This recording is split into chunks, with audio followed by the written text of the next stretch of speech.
l'exploitation des résultats, on va commencer à aller dans résultats, cartographie bar,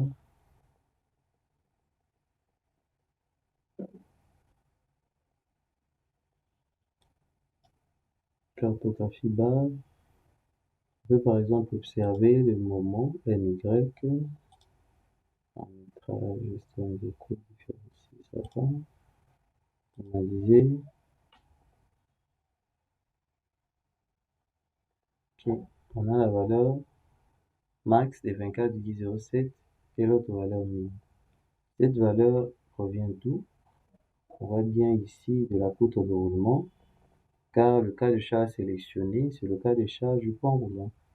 Et ça dépend du position. On sait que le pont roulant est une charge mobile et à chaque position, nous avons des effets. Et on sait que l'objectif dans l'exploitation d'une ligne d'influence, ça consiste à observer l'effet maximal. Et si cet effet-là est observé, à quelle position? Ici, comme c'est une charge roulante, la manière de logiciel d'analyser l'élément consiste à diviser l'élément en fonction de chacune de ses positions. Comme nous avions délimité le convoi, il a aussi supprimé les pas du début et les pas de la fin. Ok, raison pour laquelle nous avons le 40 positions ici. Et notre structure, pour que ça puisse apparaître comme ça, ce n'est pas compliqué. Il y a des éléments à afficher. Vous devez aller dans charge roulante, hein, cocher, la route est déjà cochée normalement, vous cochez convoi, hein, cliquez sur convoi, vous allez voir le convoi.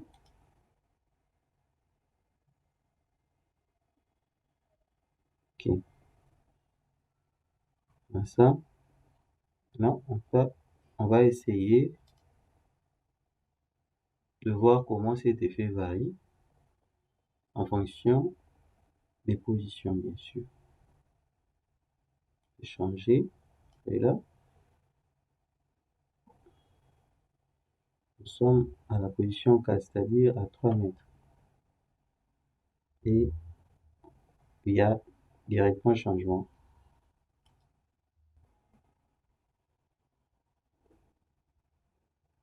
Là, nous sommes à 10 mètres, vous voyez, ça change. Et pour connaître la position qui donne l'effet maximal, on va simplement se reporter à exploiter la ligne d'influence. Carrément. Ici, ces positions sont aussi animées. On peut les animer à l'aide de ces boutons-ci. Les animer, animation. Tout comme on peut créer des composantes. Donc, c'est-à-dire à partir d'une position donnée, on peut cliquer sur créer cas à base de cette composante-là. Carrément, s'il s'agit de créer un cas à partir d'une composante, autant le faire dans la position qui donne l'effet maximal. Puisque sinon, on aura à avoir 40 cas supplémentaires si on commence à sectionner à chacune de ces positions. Ok. Non.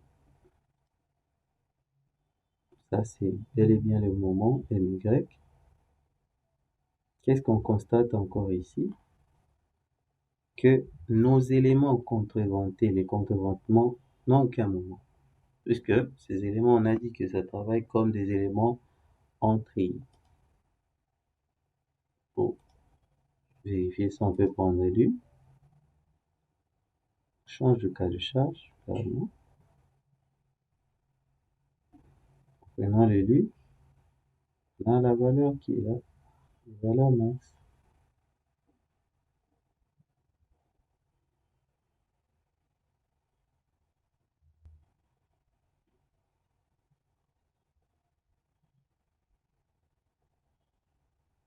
Vous voyez, deux éléments ont une certaine valeur. Ça, c'est pour la filière, 5,9. Et le contreventement dans aucune résistance à la flexion.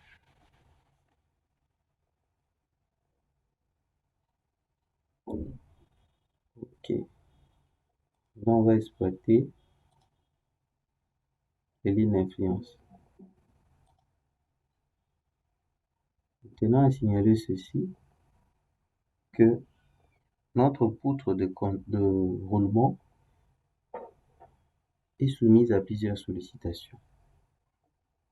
On vient là. Il convient de prendre en compte dans le calcul des poutres de roulement, de pont roulant, les sollicitations suivantes provoquées par les charges de pont roulant. La flexion biaxiale, c'est-à-dire flexion suivant les deux axes, provoquée par les actions verticales et les actions horizontales transversales. Deuxièmement, la traction ou la compression provoquée par les actions horizontales longitudinales. La torsion provoquée par les excentrements de charge verticale et les actions horizontales transversales. Par rapport au centre de torsion, il y a la section transversale et puis il y a l'effort tranchant, efforts tranchants horizontaux et verticaux.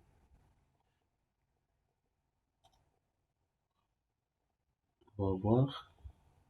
Ce fait, nous allons dans résultat, avancer, ligne d'influence. On va observer la ligne d'influence, domaine de 1 à ça, bien sûr. On va observer la ligne d'influence de quel élément. Choisis cet élément.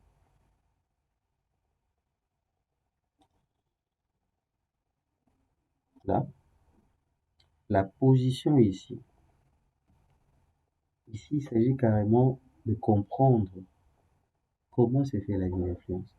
Lorsqu'on analyse la ligne d'influence, par exemple, du moment, on se fixe un point. On fait la section quelque part. La section n'est pas mobile. La section est statique. Mais c'est la charge qui est mobile. Souvent, la section en question, on le fait au milieu parce que c'est à cet endroit-là pour une poutre isostatique, carrément. C'est au milieu que nous avons la charge maximale.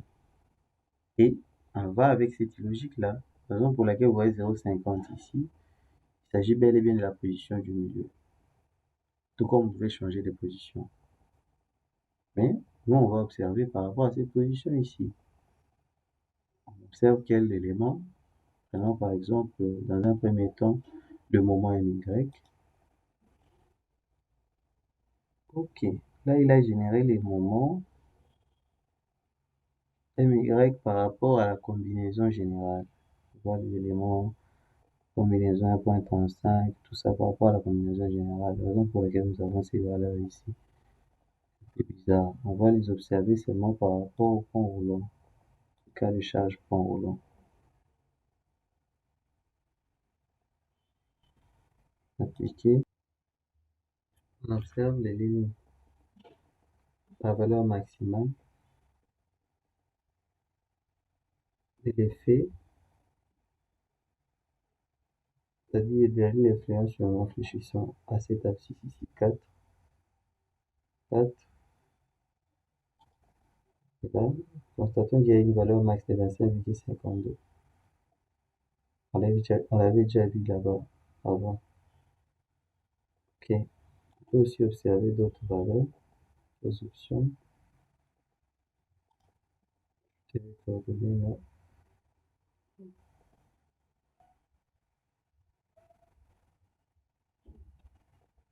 Résultat.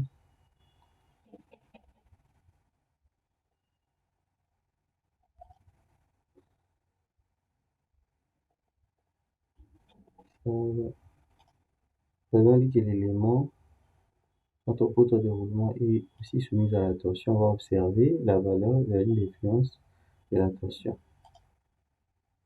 Vous voyez, on est 6, la position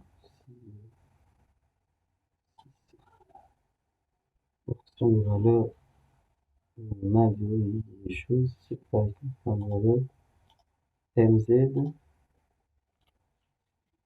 le max c'est toujours à 4, l'effort normal. Nous observons le max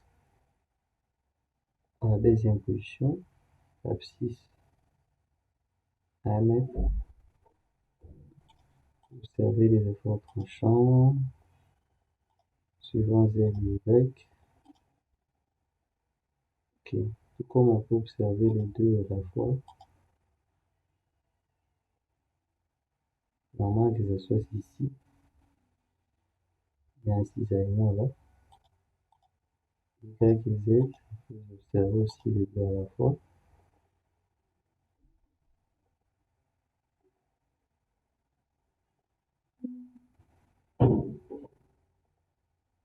Même abscisse.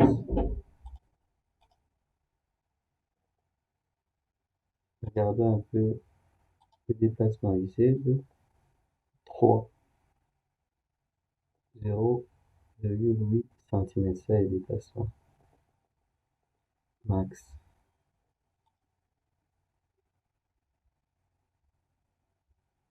Ok. Avons notre élément. On va maintenant les dimensionner. Dimensionnons chaque élément. Pour ce faire, nous allons dans l'onglet dimensionnement. Dimensionnement barre acier. Voici. Voilà. On va paramétrer l'élément. Type de barre acier.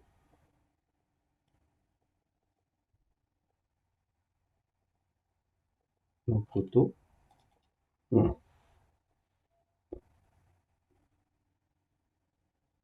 Et rotule en bas, rotule au-dessus, ça va.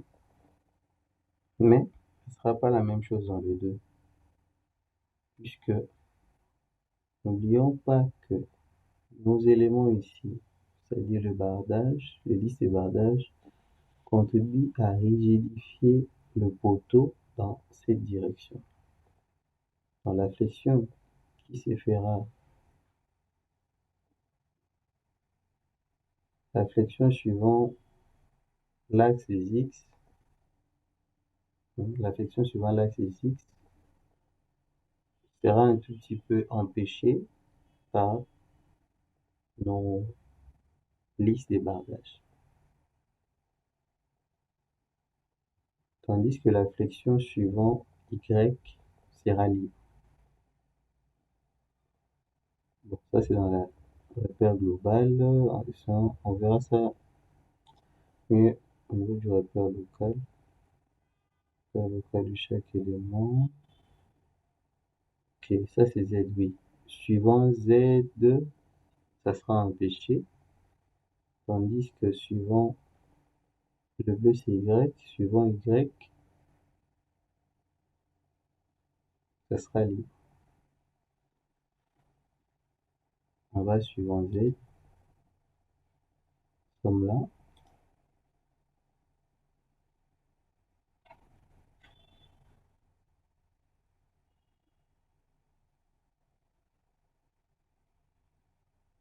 Dans le nœud où sont présents les éléments aboutissants. Ok. Coche ça. Ok, pour la barre numéro. Passe le poutre, faut ça appliquer aperçu de la détection. Ce n'est que l'aperçu. Par exemple, le poteau, par exemple.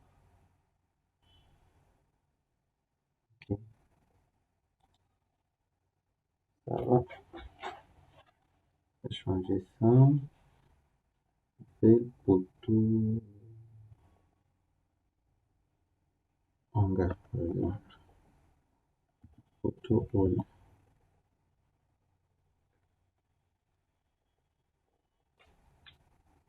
Il n'y a pas de déversement.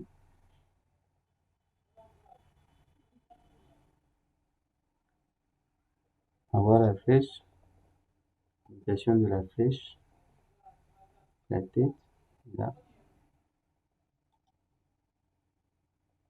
on enregistre,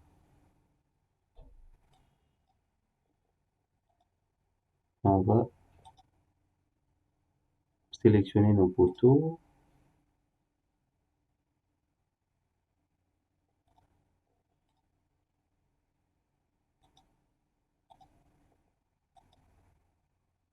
appliquer,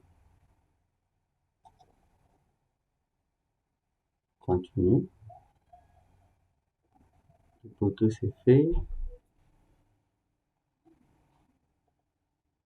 on va maintenant les faire sur les traverses,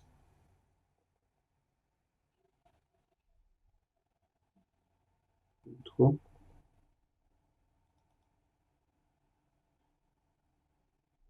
pas de fondement,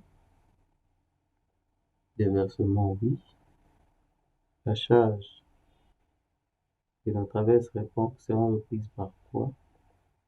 Ici, suivant les dessins, ça a repris au niveau de l'axe neutre.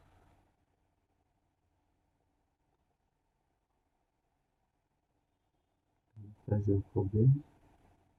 On avait excentré, mais l'excentrement en question n'était pas, on n'a pas mis ça au-dessus. Si c'était mis totalement au-dessus, on allait prendre cette option ici, mais on reprend ça.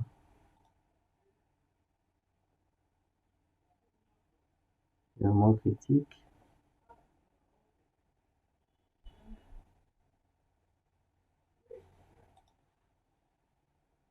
Laisse automatique.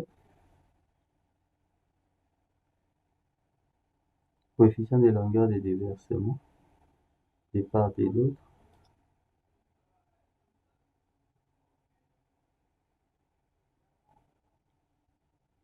Contrevention intermédiaire.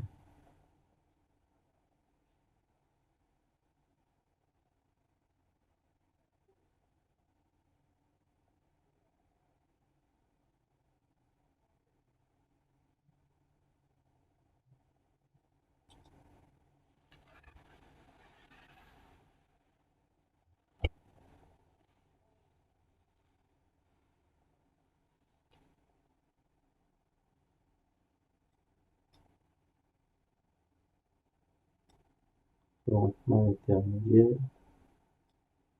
L'aperçu, par exemple, pour la poutre de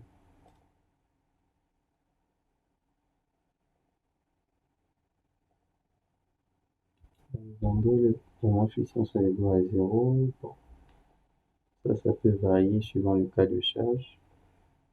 Je conseille de ne pas le mettre. Dans les endroits où sont présents tous les nœuds internes, ça peut être important.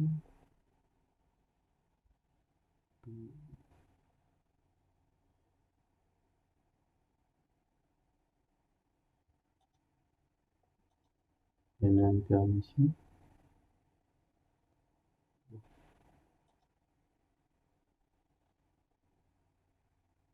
En L supérieur, L inférieur, il n'y a pas.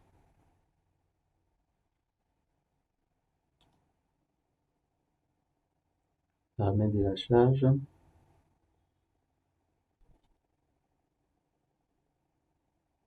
Paramètre de la charge, moment uniforme variable, charge uniforme, poutre moment appuyé, charge uniforme, poutre encastrée.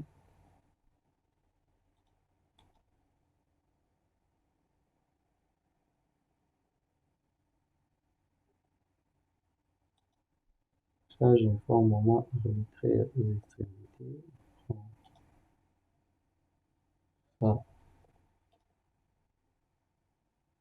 c'est-à-dire que c'est encastré. Pour les services, ok. Poutre, j'appelle ça traverse. Traverse. Enregistrer. Fermer. Ça, sélectionner toutes les traverses. IP 450. IP 450. Traverse. Ok. Tableau de traverse, nous avons les pannes,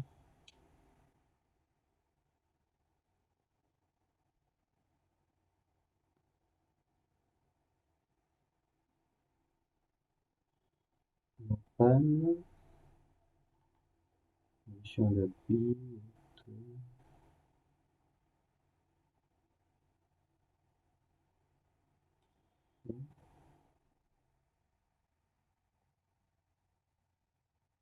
traverse.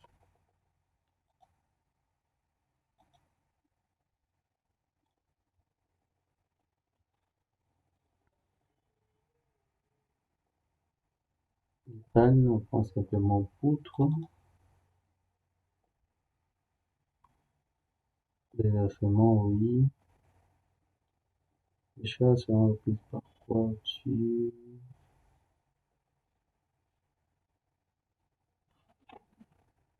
Supérieur, ok.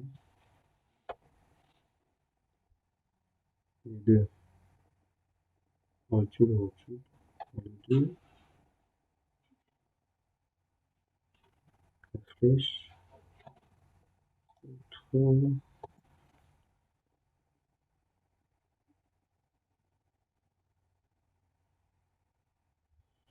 J'appelle seulement poutre. Je laisse tel quel, je n'ai rien changé.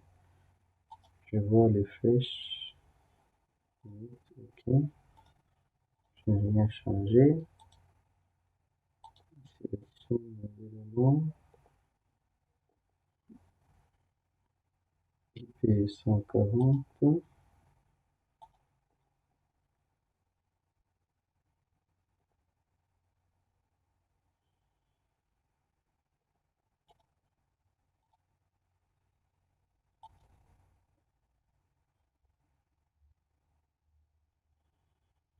Et dans les contreventements,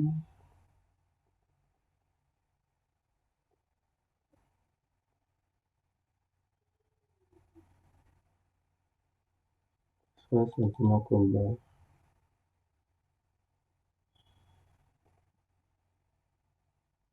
Le changement ici.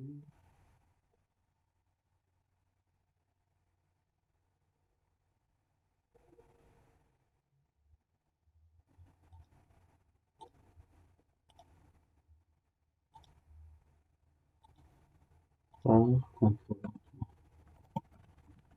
Entrée. Contreventement. Pas de déversement.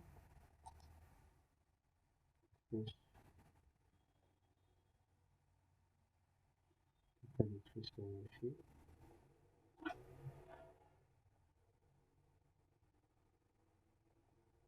Déversement non plus.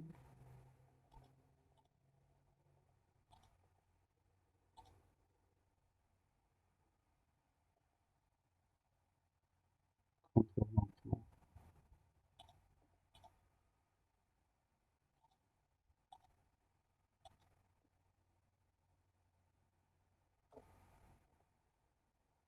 Autre élément. Mais outre longitudinale, ça va travailler comme les autres éléments. Outre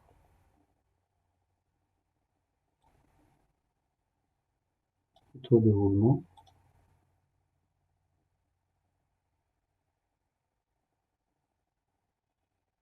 Et 270. Photo de roulement.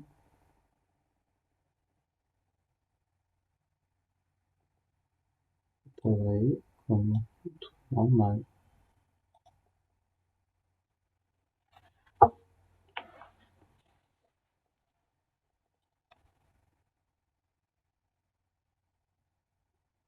Bon, ça, ce n'est qu'une simplification, parce que le photo de roulement a d'autres spécificités qui sont citées par la norme, là, surtout pour la vérification de la flèche. On fait simplement une simplification pour ça.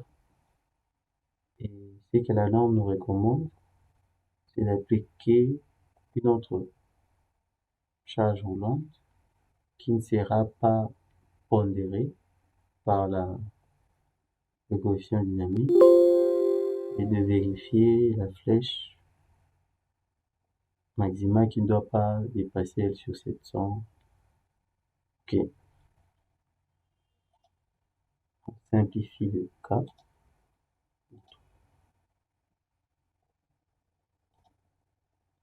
On a paramétré les éléments. Maintenant, on va procéder à la vérification.